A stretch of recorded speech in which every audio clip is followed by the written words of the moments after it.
मृतकों को पुकारने पर प्रतिबंध। ऐतिहासिक संदर्भ, विवेक और चेतना का परिपक्वता।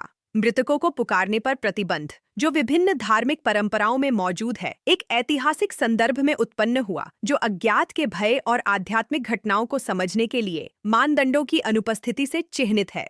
सदियों तक परलोक के साथ किसी भी प्रकार की संचार की कोशिश को खतरनाक, अंधविश्वासी या नैतिक रूप से निंदनीय प्रथाओं से जोड़ा गया।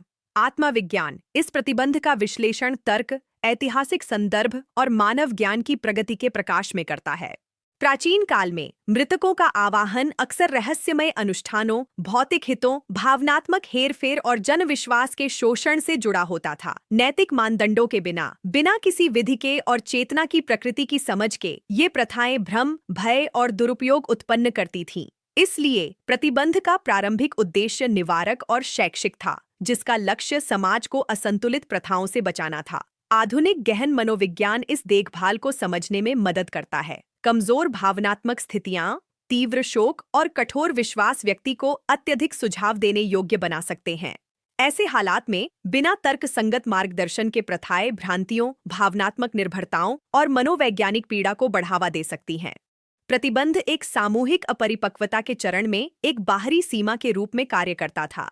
स्पिरिटिज्म इन जोखिमों को नकारता नहीं है, बल्कि एक मौलिक परिवर्तन का प्रस्ताव करता है। यह संचार स्वयं में खतरनाक नहीं है, बल्कि जिस तरीके से इसे संचालित किया जाता है। एलन कार्डेक ने आध्यात्मिक घटनाओं का अध्ययन करते समय विधि, मानदंड और नैतिक उद्देश्य को पेश किया। आवाहन अब अनुष्ठानिक या अंधविश्वासी नहीं रह जाता है और इसे गंभीरता, संतुलन और जिम्मेदारी के साथ जांचा जाता है। आधुनिक विज्ञान इस विधिक दृष्टिकोण को मजबूत करता है। जटिल घटनाओं को केवल तब समझा जा सकता है जब उन्हें मानदंड, पुनरावृत्ति, विश्लेषण और चर के नियंत्रण के साथ देखा जाए। स्पिरिटिज्म इन सिद्धांतों को चेतना के अध्ययन में लागू करता है, सनसनीखेजता को दूर करता है और स्पष्टता और नैतिक शिक्षा को प्राथमिकता देता है। एक और महत्वपूर्ण बिंदु इरादा है।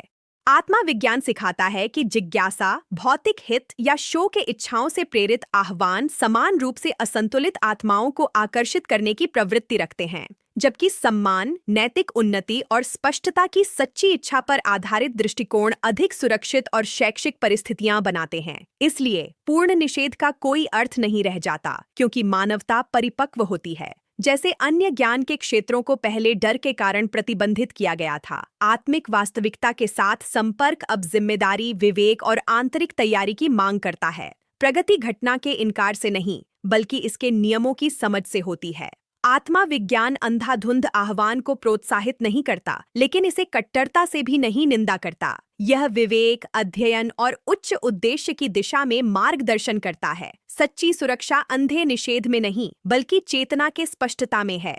इस प्रश्न को समझना आध्यात्मिक सोच को डर से मुक्त करता है और इसे परिपक्वता की ओर ले जाता है। अदृश्य के साथ संवाद जब नैतिकता, सम्मान और स्पष्टता के साथ किया जाता है, तो यह खतरा नहीं रह जाता और जीवन और चेतना की निरंतरता के बारे में सीखने का एक उपकरण बन जाता है। यदि यह विचार आपको मृतकों को बुलाने की मनाही के ऐतिहासिक और तार्किक अर्थ को बेहतर समझने में मदद करता है, तो लाइक करें, साझा करें और अपनी टिप्पणी छोड़ें। आपकी भागीदारी इस संदेश को अधिक लोगों तक पहुंचाने में मदद करती है।